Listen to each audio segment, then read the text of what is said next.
Magandang araw po sa inyo lahat. Ito po yung lingkod, si Freddy. Ang araw po ngayon ay Lunes, no? Lunes. The date is May 13, 2024. Dito sa Amerika at dyan din sa Pilipinas, okay? So, ngayon po ay kasalukuyan nagkakaroon ng hearing again for the third hearing on PDEA leaks tungkol dito sa CCTV revelation, no? Sa CCTV revelation na mukhang sinasadya talaga, no? Ang committee ay headed by Senator Bato, the Senate Committee on Public Order and Dangerous Drug, on the issue of PDEA leaks. Okay? Ngayon, nagsalita na ho po si Senate President Miguel Zubiri regarding the continuous hearing on this matter. Okay? Ang sabi ho before, no, in-interrupt ni Senate President Miguel Zubiri ang hearing, ang sabi niya, we respect the committee, the right to perform oversight function in aid of legislation. Nulit ko, sabi ni Miguel Zubiri, we respect the committee, that is the Committee on Order, Public Order, and Dangerous Drug, the right to perform oversight functions in aid of legislation. So, in aid of legislation, not in aid of political persecution na ginagawa ni Senator Bato de la Rosa. Kaya ininterrupt ni Senate President Miguel Zubiri. Kasi kung ang nangyari the damage has been done and without sufficient evidence, and it's only hearsay, hindi ko pwedeng tanggapin yan na as aid of legislation.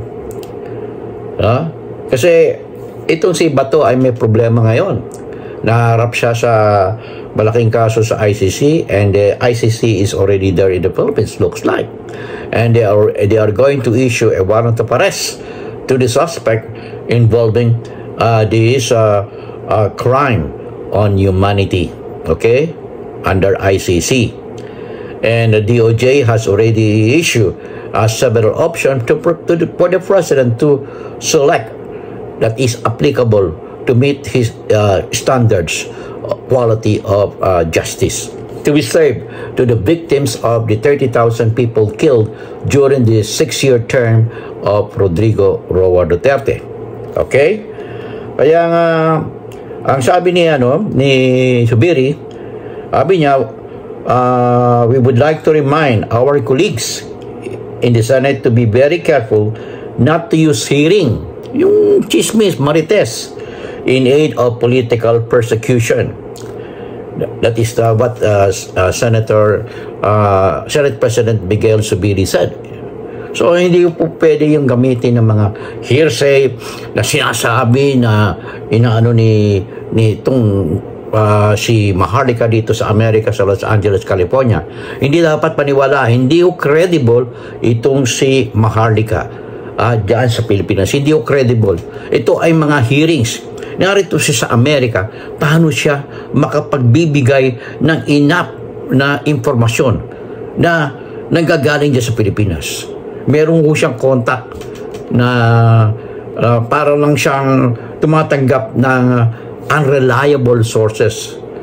Kami po dito ay tumatanggap ng impormasyon galing sa mga reliable sources katulad ng mga Inquirer at ang mga daily newspaper na kinukuha namin, at yun ang ginagamit namin upang ma-elaborate further through research that can be build up to those of you people there in the Philippines, so we could contribute much to this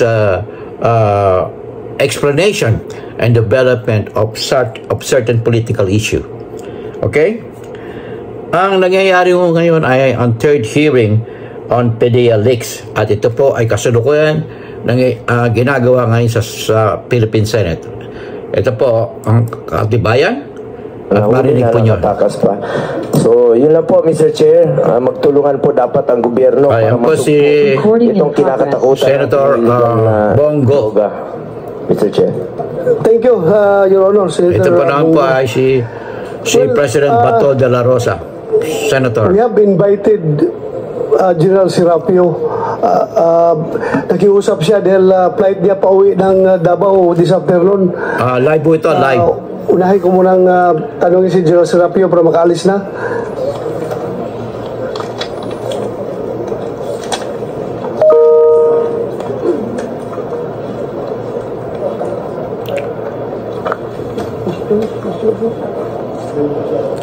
Kasi po ang nangyayari dito sa mga ito, ang nangyayari po sa mga ito, ay ginagamit nila itong Senate hearing. Lalo to si Bato de la Rosa. Si Bato de la Rosa na sinusuportahan ngayon ni Senator Bongo. Kasi magkakaisang ano lang yan paniniwala na they are using this Senate hearing for political matter, not in aid of legislation.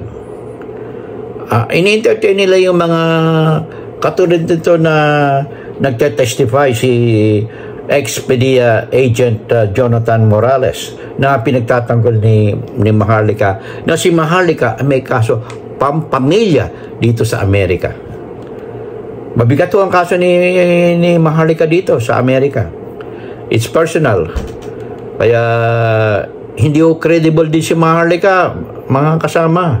Meron siyang problema rito at marami nagtatanong sa akin.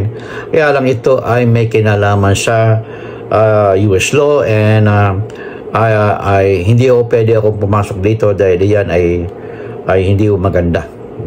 Let the US court decide on that matter kung sakali, no? So we cannot make any comment. Just ganyan lang. Nasabi ko lang ganun, meron lang problema and that is enough. It's more than enough. No? Kasi hindi natin pwedeng magkomento sa mga ganyang pangyayari. Ngayon, itong ginagawa ni Maharlika ay paninirang puri.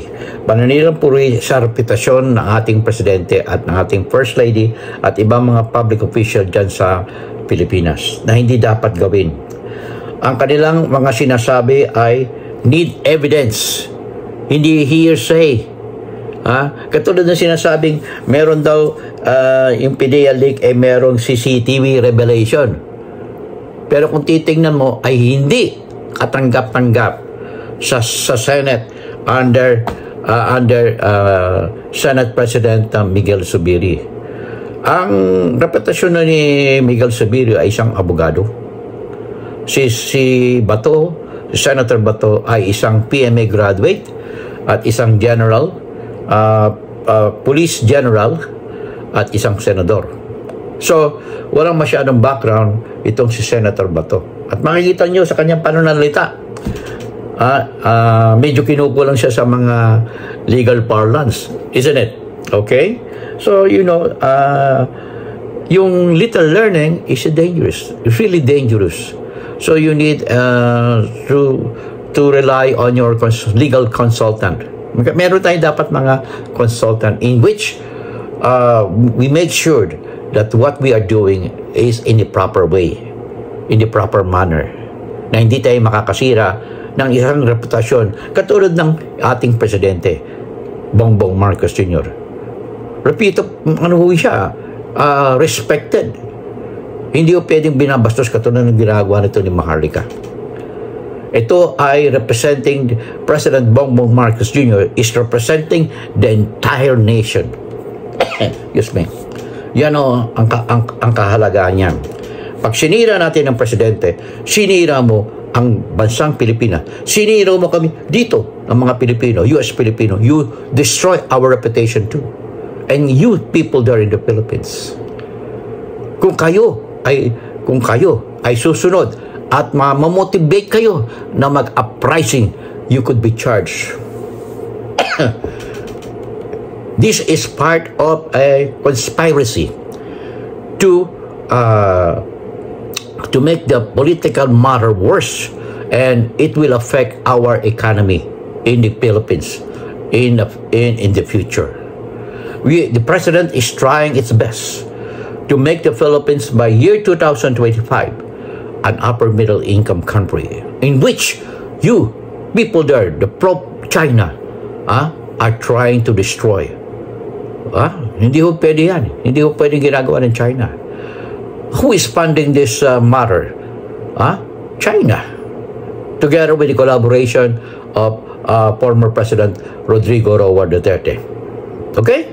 So, this Senate Committee on Public Order and Dangerous Drugs are right now going on in the Philippine Senate. Okay? I do hope that everything will be in accordance with the purpose of this hearing with respect to aid of legislation. Okay? I hope I'll see you again in my next vlog. This is your host, Freddy. In God we trust, never hold your peace. I'll see you in my next vlog.